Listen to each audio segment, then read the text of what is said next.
Hey, what's up, guys?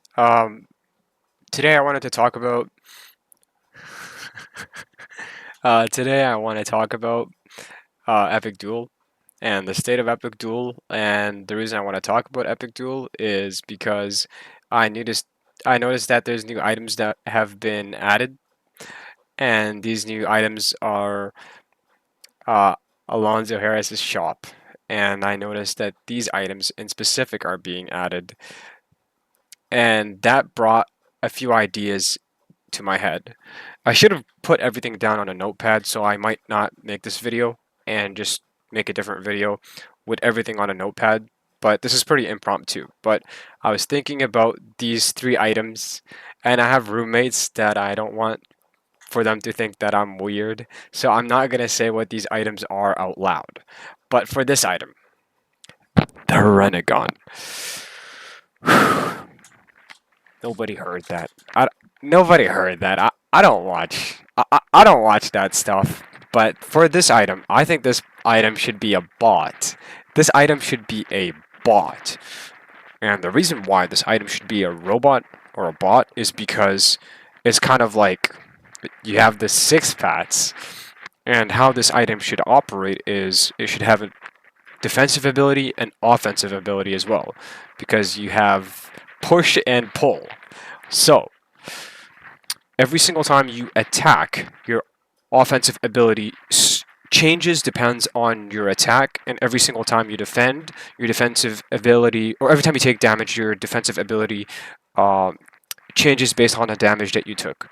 If you crit, then right afterwards you use the attack version of your Renegon, then you should be able to use the attack version to either lifesteal or mark the target for lifesteal for 2 turns. If you get crit, then your defensive ability should be something along the lines of, well, you can't have lifesteal on both crits, but the defensive ability should be something along the lines of perhaps you get like a heal for the next 2 turns. Perhaps. Or you become untargetable for 1 turn. That should be the defensive ability. Now, it should have a 4 turn cooldown on both the attack and the defense. If you block someone, then the defensive ability on your Renegon should be that you take. If you block an incoming attack, then your defensive ability should be that you. Hmm, if one ability is untargetable, then the next one should be that the damage that you take for the next turn, you send 30% of it back to the owner. That should be that super interaction. The default interaction should be, let's say there was no damage taken on that turn. So just the default, or it's just the beginning of the turn, is for the next 4 turns, you're in like Shadow Arts mode where you take 30% damage reduction for 4 turns. That should be the default. And the default for attack should be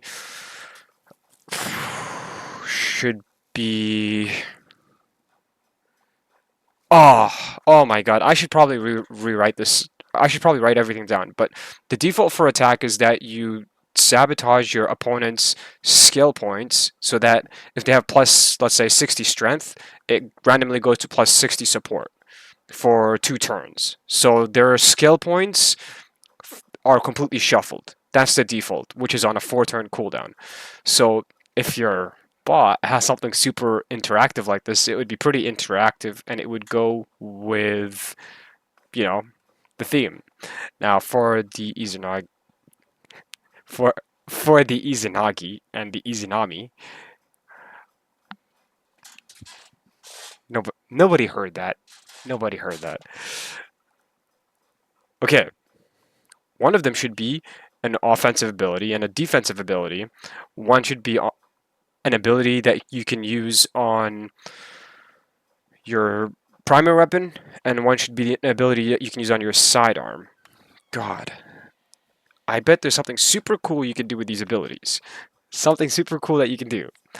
Um, because you're gonna be rewriting the battle, basically.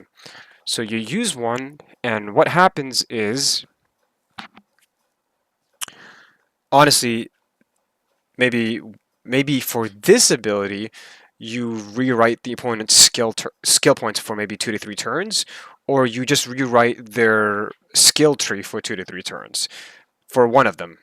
And then for the other one, you heal.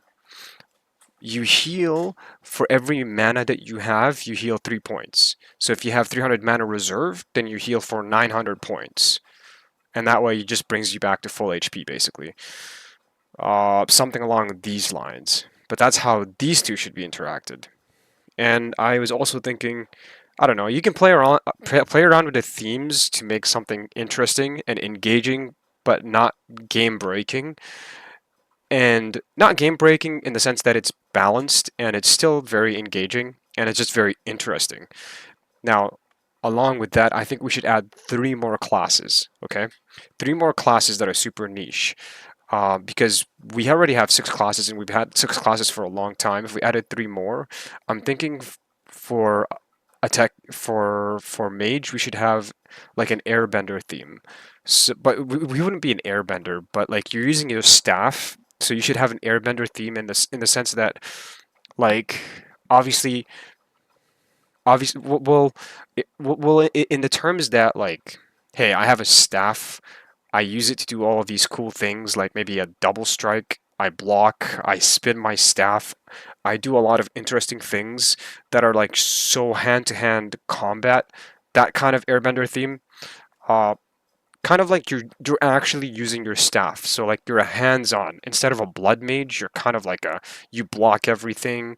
You do more damage in melee form, and you also have a higher chance to block and deflect attacks. So you're very slippery in that sense. So kind of like, yes, kind of like an airbender holding the staff and playing around with it and doing a bunch of cool things. That would be a pretty cool fantasy to add to the game. It would be a really nice theme. So you do super calculated damage, which just you get some sort of guaranteed crits. Like you instead of blood Geon, you whack someone in the head, then you just whack them on whack them the other way, which is basically on their groin. So that would be a pretty cool theme for an airbender. Like I'm sure there's so many cool things that I could probably brainstorm in a future video if this gains traction. And then for bounty hunter or for just that kind of class, we don't have something we don't really have much of a hit and run kind of hunter. We don't have that. I think the bounty hunter class when it was first created was so badass. Like you got someone to get like smoked, and then there was just a whole bunch of really cool things that you can do. But I feel like we can do another theme similar to that, where you hit someone and then you defend. Not sure. It's pretty. Hmm. I don't know. The bounty hunter theme is.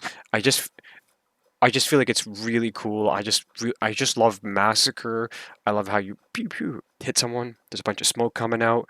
3 turns later, you just jab jab up down jab jab and do all of these cool things.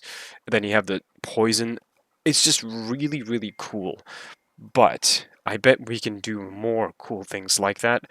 But it would be more calculated in the sense where the less like it'd be like an executioner kind of. So the less health the person has, their super secret passive would be the less health the person has, the more damage you deal to them. So you just execute them. You're guaranteed to beat their ass. Something along that kind of theme would be pretty freaking awesome. Again, I will brainstorm for that class if this video gains traction. For the next class, we have the mercenary. I always hated the mercenary class because I don't know, it's just a bunch of like fat rednecks. But I don't know. I hope I don't get hate for that. I hated the mercenary class, but it's still pretty cool. I hated it in the sense that I hated going up against it when I was younger because they just maxed strength and just beat you. And no matter how fancy I was playing mage, it didn't matter because my abilities did nothing and they were super tanky, they were super beefy and just did a lot of damage. And I just felt like that class was bullshit. And then they'd always take a bazooka from right like in their they just pull a bazooka out of their groin and it still does a lot of damage. Everything that the mercenaries did felt like unfair and did a lot of damage. But I want to keep this on topic for the mercenary class. I think the theme is kind of there already, but we can add on to it. For the third kind of class, we don't have much of a lifesteal theme unless you get the stinky power up where it boosts your strength and support or strength or support and whatever have to boost is lifesteal, which is a little unfair and very overpowered. But I wish we can have a Thor theme. We get like a hit and run theme for the bounty for the hunter. We get like an airbender theme for the mage, and we get a Thor theme for the mercenary. And I say that because originally, when the mercenaries were just like winding up to take your energy, it did seem like it was a Thor theme because they just zapped the energy right out of you. It's kind of like Thor's hammer. I feel like that was already a thing. I just don't feel like mercenaries got enough of the Thor theme though. I feel like we can do more. Like I just feel like there was just something you can do, like throw Thor's hammer and it would just be a ranged attack. And then it would just like reverse. Or maybe it would reverse the next turn and you'd just be disarmed for a turn. I feel like there's something you can do that's like Thor related. And it's like you can keep the hammer or your primary weapon just jabbed into someone for a turn. You don't have a primary weapon for a turn or two, and they, because it's jabbed into them, they take extra damage maybe, and they can't do any melee attacks either. So you can't use your primary weapon for 2 turns, and they can't do any melee attacks for 2 turns because it's just preventing them from doing anything. That would be pretty cool. And then on its way back, maybe it does damage as well, or it just doesn't do damage. It's just a one throw your hammer. That's it. Just that's the damage, but you just don't use your melee for 2 turns, and they can't really attack you melee for 2 turns either. So I bet we can do a Thor's theme for one of the classes. We can do a hit and run or like an executioner theme for Hunter, and then we can do an airbender theme for the for the mage. That's my thoughts. That's my thoughts on the Renegon and this stuff. That's my fucking thoughts, and that's my thoughts on the new classes. We need new classes. One last thing, okay? I don't want to overload the only guy still working on this game, which is Nightrate, who's been doing a great job. He's been doing a good job, okay? But it would be a great job if he added these, okay? But one more thing. We need to bring back 2 versus 2. 2 versus 2 is too brain dead, okay? We need to bring back 2 versus 2, and I would like 3 versus 3, okay? 3 versus 3 would be really freaking cool. 3 versus 3 would be awesome. But if we can't have 3 versus 3, we should have like 2 versus 2, but like a faction theme where you get like 10 people versus 10 people, but like everyone waits in line. It's 2 people versus 2 people. It's super strategic. They're a lot more tankier, and it's not as quick as just 1-2 bazooka hits everyone, gun hits everyone, everything hits everyone. It's not like that. It's very strategic, and then it's 2 versus 2. You just kill the 2 or whatever, and then you survive with whatever health you have and mana you have, but you regenerate maybe 50% of what you currently have, and then you verse the next team that comes up from that faction of 10. Let's say it's just 10, it's a 10 people party versus another 10 people party. Then the next 2 come up, and then they fight, and then it goes on until all 10 people have faced each other, and then the survivors win. But the complicated part about this is if 2 people are really good and then they take out like three sets of two people from the other faction or the other team, then there's a chance that their team will literally, like, it's kind of like a survival mode. There's a chance that their team would just sit there and wait and just never get a turn to actually play. So you'd have to add some sort of spectate mode where everyone can just type and be like, "Oh my God," or I don't know, just some sort of way to spectate what's going on. And I want for when the game revives, because I have a feeling it's going to revive. Um, I want the ability to move anywhere on the map removed. I want it to be like when I was young, where you actually had to go to Central Station and take the train to go to your desired destination. And I want Central Station to be a place where people hung out and watch these team death matches of 10 versus 10, where people can just sit there and everyone can just hang out in lobby 1, lobby 0, whatever, and just watch some random death match and click spectate and just watch people brawl in survival mode. And if you took away the feature to just pop anywhere on the map, I feel like it would be pretty freaking cool, because we would actually have to use the train, which I miss using the train. Okay, I miss using the train. It was a really good time, and I missed going up to the conductor and seeing what time it is. I missed the old faction wars uh where you actually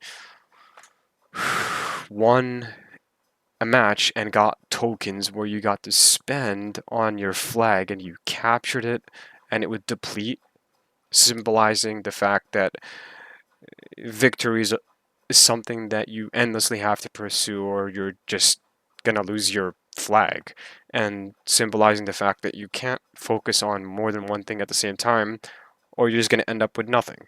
And then you just conquer a flag, you send a few guys there, then you get your faction to conquer another flag, and then, well, maximum you can conquer is 3 flags, but you're still an influential badass faction. Those were pretty good days. The war right now is very, very co- communist. It's pretty communist. Like all the Legion are in it together in some sort of, I don't know, just dropping. I don't know. It doesn't make any sense. It's very communist. It's bullshit. I want it to be influential. I want it to be capitalist. I want people to strategize and actually like earn their world dominations through their faction. I want it to mean something. Um, yeah, I think when you build strong ties as a faction, you're less likely to you're less likely to I shouldn't be saying it, but you're less likely to stop playing the game. I want to stop playing the game. I'm getting older, and I don't think games are healthy for you, but I would still like to hang out every once in a while and enjoy Epic Duel. But I think the greater faction ties are, um, the harder it is to kind of leave the game. So I think if you want an engaging game, you have to make faction ties matter. And faction ties, they don't mean anything. They don't mean anything if you have a communist war every month. It doesn't mean anything. I don't even know how legions win. There's barely any legions and everyone is exile. So it doesn't mean anything. And nobody has anything to look forward to after winning, other than some random armor, and sometimes the super badass cores. Only one time so far. But, like, maybe we can have the most influential Legion faction. The leader of it could be the face of, like, of evil or something. Kind of like he did with Alonzo Harris. But, like, he'd have to be, like the super mega boss, and I don't know, he kind of like Admin 11.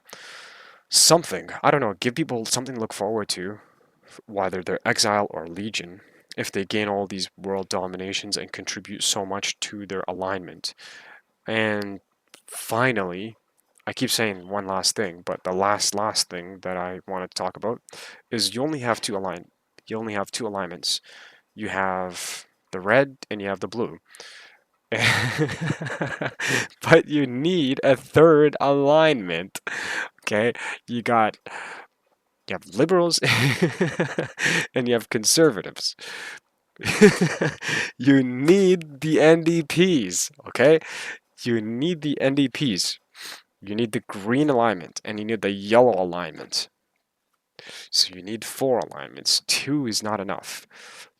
People have more than just 2 opinions. It's not just right or wrong these days, okay? Now it's right, wrong, maybe right, maybe wrong. So you need something that semi-aligns with the blue and something that semi-aligns with the red. Basically, the traitors and the fuck-ups of society. Very rude of me to say. But the people that are in it but aren't at the same time. You need to make a faction or an alignment for you need to make an alignment for those people so that way everyone feels like they're heard. uh, so yeah, 2 alignments is not enough, okay? 4 alignments is way more competitive, it's more engaging, but maybe that's an idea for when the game becomes more developed. That's all I got for now. I hope you implement my changes, and if this video gains traction, I will tell you all the super awesome abilities for the Airbender Mage, for the Hit and Run or Executioner Bounty Hunter, or the Executioner Hunter, and the Thor Mercenary. If this video gains traction, I will write down in specific. I'll write down in specific what I have in mind for everything. I'll write it down on a notepad and I'll be more elaborative and expressive, and you're gonna love what I have in store. Thank you for watching.